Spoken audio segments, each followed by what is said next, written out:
Pahang kembali dilanda banjir. ONSA lindungi ruang digital, putuskan kitaran SISEM. Assalamualaikum, salam Malaysia Madani. Saya Khairul Azwan Arba dalam utama 12 tengah hari.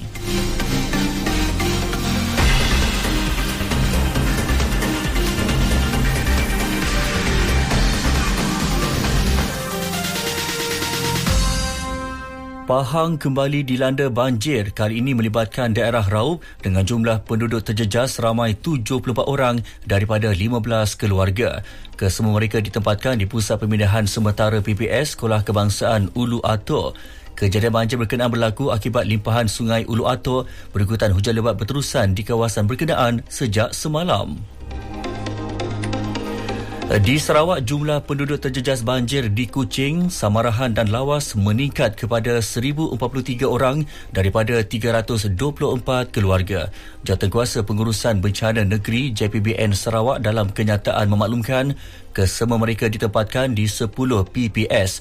Setakat pukul 8 pagi tadi, sebuah PPS baru diaktifkan di Lawas iaitu di Dewan Masyarakat Terusan bagi menempatkan 16 orang daripada 3 keluarga.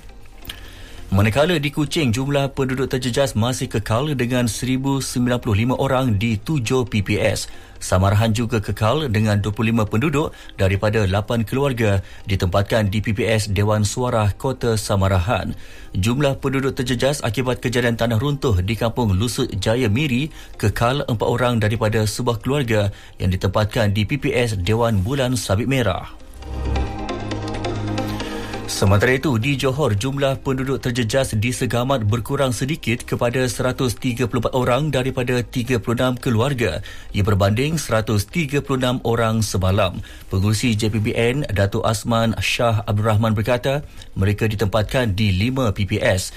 2 sungai di Segamat dilaporkan melepasi paras bahaya iaitu Sungai Muar di Buluh Kasab dengan bacaan 9.11 meter dan jeti Sungai Tekam merekodkan 4.04 meter.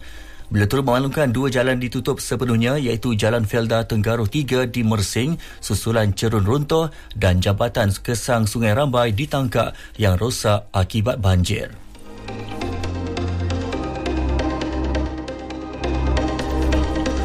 Lambakan kandungan eksploitasi seksual kanak-kanak SISEM bukan sekadar jenayah digital tersembunyi, malah meninggalkan kesan psikologi berpanjangan yang mampu mengganggu pembentukan identiti dan kesejahteraan emosi bangsa sehingga dewasa. Akta Keselamatan dalam Talian 2025 ONSA yang berkuasa semalam menandakan peralihan tanggungjawab kawal selia yang diperlukan.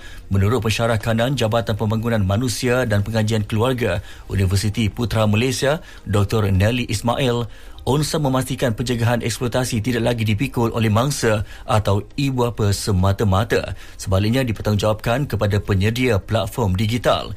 Ia juga memastikan langkah pencegahan dan respon segera dilaksanakan secara proaktif. Pensyarah kanan Fakulti Komunikasi dan Pengajian Media UiTM Shah Alam, Dr. Muhammad Yusof Zulkifli pula menyifatkan penguasaan ONSA sebagai peralihan yang signifikan dalam kawal selia ekosistem digital di Malaysia. Jelasnya, berbanding perundangan sebelum ini, ONSA menggariskan satu kerangka kawal selia yang lebih berstruktur dengan meletakkan tanggungjawab kepada platform dan penyedia perkhidmatan untuk menguruskan risiko dalam ekosistem digital masing-masing.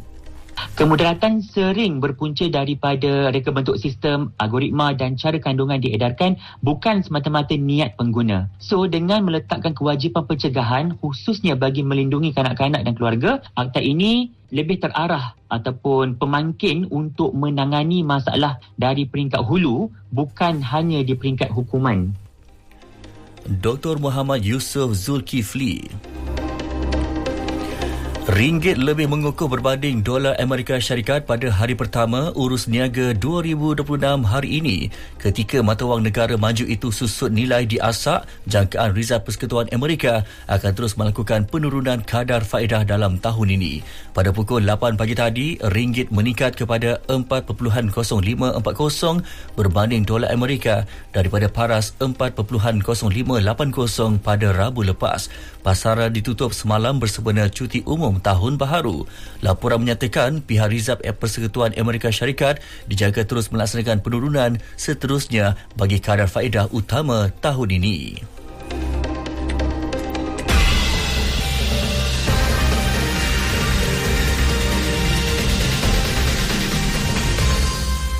Berita seterusnya. Seorang anggota Tentera Laut Diraja Malaysia TLDM yang terlibat dalam insiden sebuah helikopter melakukan pendaratan cemas di Pantai Kelebang di Melaka akan dipindahkan ke 96 Hospital Angkatan Tentera Lumut Perak hari ini. Exko Kesihatan Sumber Manusia dan Perpaduan Negeri Dato' Eng Wee Hissam berkata, Bintara Kanan Teknisian Marine Sri Mala Muhammad Zulfikar Muhidi ketika ini masih menerima rawatan di Zon Kuning Jabatan Kecemasan dan Trauma Hospital Melaka kerana cedera pada pinggang dan betis kanan. Lieutenant Commander Afiq Muzani Abdul Aziz pula masih di bawah pemantauan rapi pakar perubatan di unit rawatan rapi selepas mengalami komplikasi paru-paru. Beliau juga akan dipindahkan selepas keadaannya benar-benar stabil. Seorang suri rumah dan seorang penganggur mengaku tidak bersalah di Mahkamah Session Johor Bahru atas pertuduhan cubaan membunuh seorang lelaki pada Disember lalu. Tertuduh N. Ega Vali 46 tahun dan R. Kamala Sarna 39 tahun membuat pengakuan itu selepas pertuduhan dibacakan secara serentak di hadapan Hakim Muhammad Zamir Zuhaimi. Mengikut kertas pertuduhan, kedua-dua tertuduh bersama-sama melakukan cubaan membunuh terhadap G. Kumaresan 48 tahun yang juga suami kepada Kamala Sarna dengan cara menutup muka menggunakan bantal. Perbuatan itu dilakukan pada pukul 9.30 malam 22 Disember lalu. Pendakwaan muka Seksyen 307 dibaca bersama Seksyen 34 Kanun Keseksaan. 3 lelaki berkonvoi motosikal dari Johor antara yang ditahan Agensi Antidadah Kebangsaan AADK apabila didapati positif ganja selepas pulang daripada berhibur di Thailand semalam.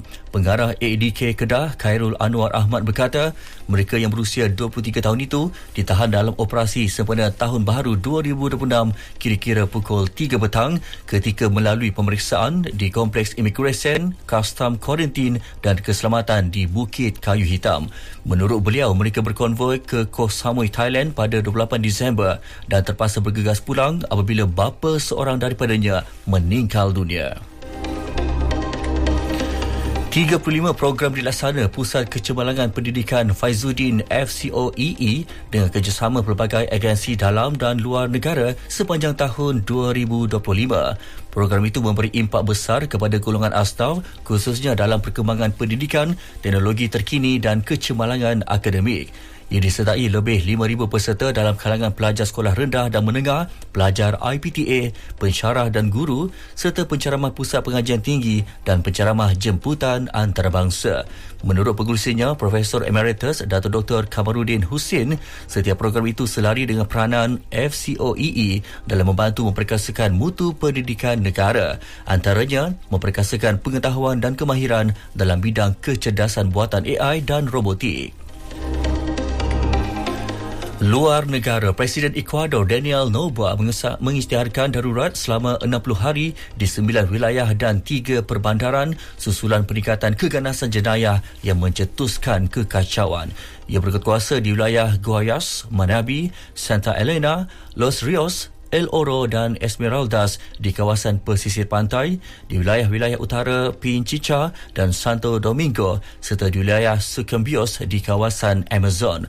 Tempoh kekuasaan selama 60 hari itu bertujuan mengekang keganasan, menetralkan ancaman yang sedang berlaku atau berpotensi berlaku serta membongkar rangkaian jenayah.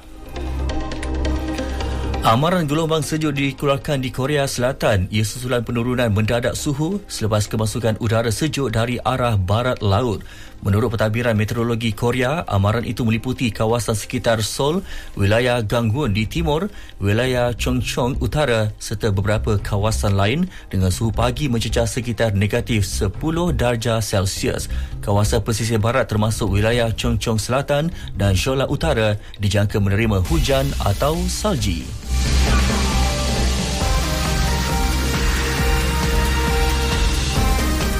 Disampaikan tajuk utama sekali lagi. Pahang kembali dilanda banjir. ONSA lindungi ruang digital, putuskan kitaran SISEM.